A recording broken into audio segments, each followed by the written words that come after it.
how Rome became the center of the Christian world. The average intelligent Roman who lived under the empire had taken very little interest in the gods of his fathers. A few times a year he went to the temple, but merely as a matter of custom. He looked on patiently when the people celebrated a religious festival with a solemn procession. But he regarded the worship of Jupiter and Minerva and Neptune as something rather childish, a survival from the crude days of the early Republic, and not a fit subject of study for a man who had mastered the works of the Stoics and the Epicureans and the other great philosophers of Athens. This attitude made the Roman a very tolerant man. The government insisted that all people, Romans, foreigners, Greeks, Babylonians, Jews, should pay a certain outward respect to the image of the emperor, which was supposed to stand in every temple, just as a picture of the President of the United States is apt to hang in an American post office. But this was a formality without any deeper meaning. Generally speaking, everybody could honor, revere, and adore whatever gods he pleased, and as a result Rome was filled with all sorts of queer little temples and synagogues dedicated to the worship of Egyptian and African and Asiatic divinities. When the first disciples of Jesus reached Rome and began to preach their new doctrine of a universal brotherhood of man, nobody objected. The man in the street stopped and listened. Rome, the capital of the world, had always been full of wandering preachers, each proclaiming his own mystery. Most of the self-appointed priests appealed to the senses, promised golden rewards and endless pleasure to the followers of their own particular god. Soon the crowd in the street noticed that the so-called Christians, the followers of the Christ, or Anointed, spoke a very different language. They did not appear to be impressed by great riches or a noble position. They extolled the beauties of poverty and humility and meekness. These were not exactly the virtues which had made Rome the mistress of the world. It was rather interesting to listen to a mystery which told people in the heyday of their glory that their worldly success could not possibly bring them lasting happiness. Besides, the preachers of the Christian mystery told dreadful stories of the fate that awaited those who refused to listen to the words of the true God. It was never wise to take chances. Of course, the old Roman gods still existed, but were they strong enough to protect their friends against the powers of this new deity who had been brought to Europe from distant Asia? People began to have doubts. They returned to listen to further explanations of the new creed. After a while they began to meet the men and women who preached the words of Jesus. They found them very different from the average Roman priests. They were all dreadfully poor.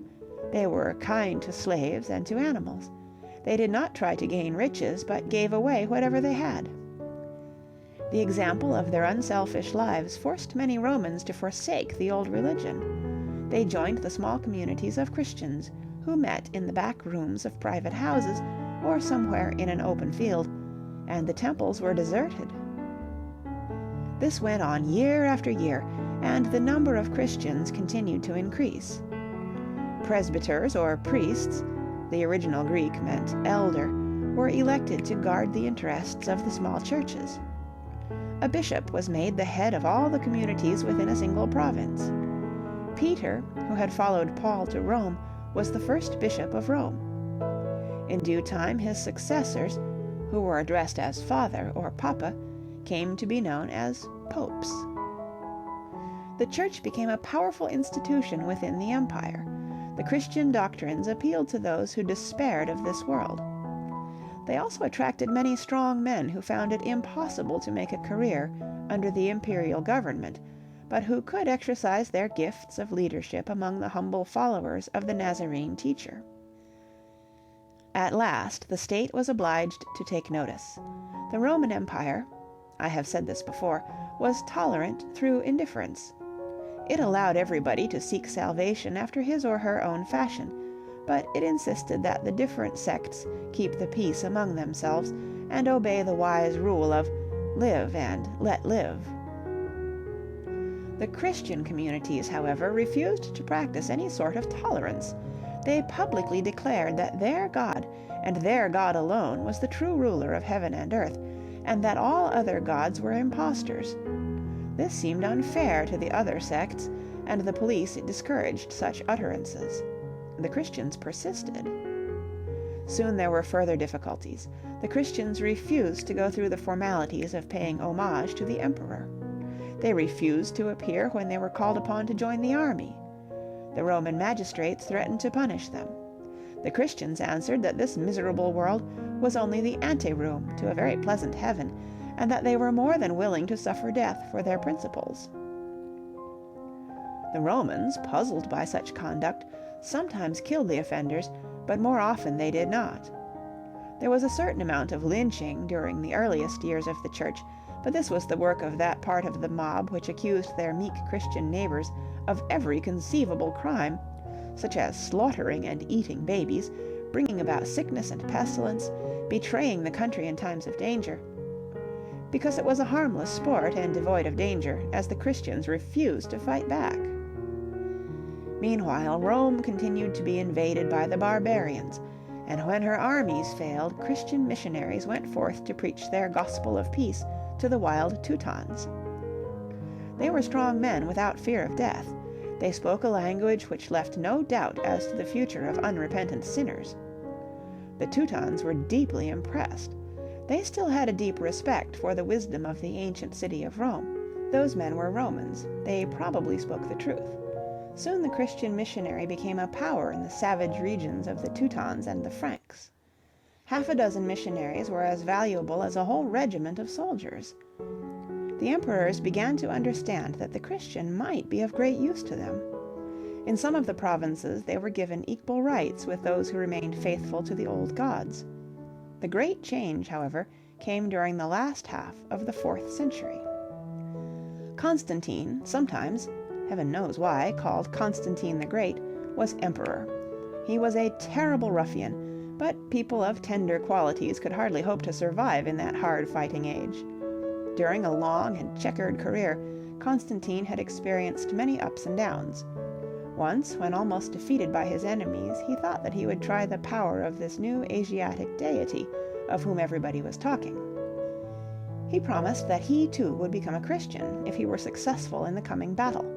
He won the victory, and thereafter he was convinced of the power of the Christian God, and allowed himself to be baptized.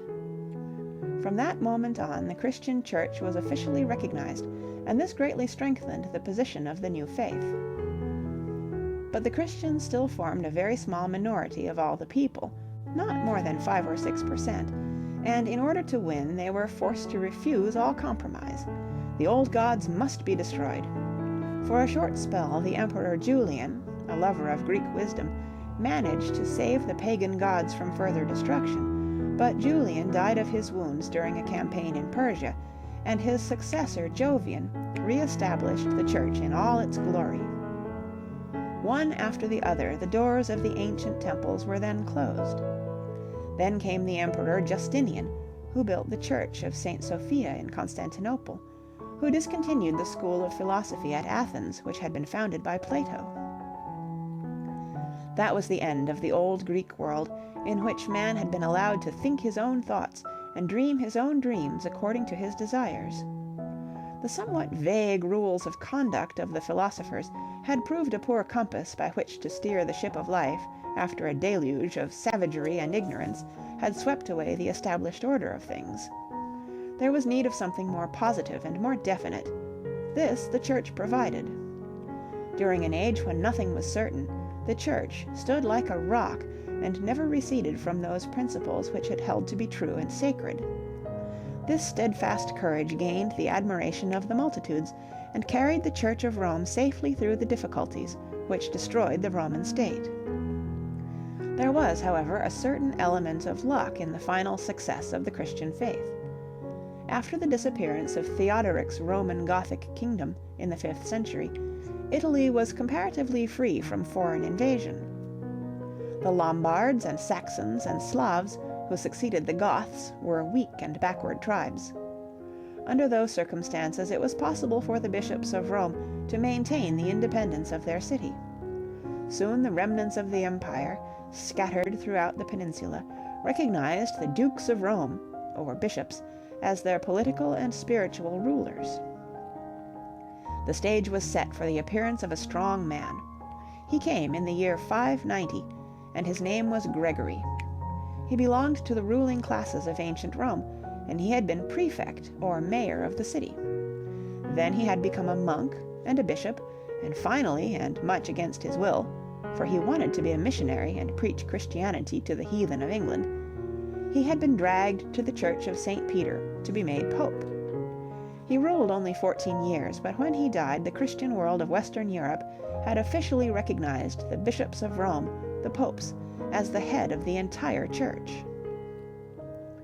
This power, however, did not extend to the east. In Constantinople, the emperors continued the old custom which had recognized the successors of Augustus and Tiberius, both as head of the government and as high priest of the established religion.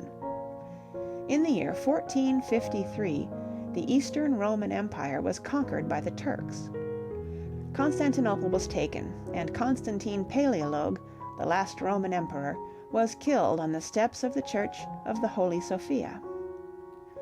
A few years before, Zoe, the daughter of his brother Thomas, had married Ivan III of Russia. In this way did the Grand Dukes of Moscow fall heir to the traditions of Constantinople.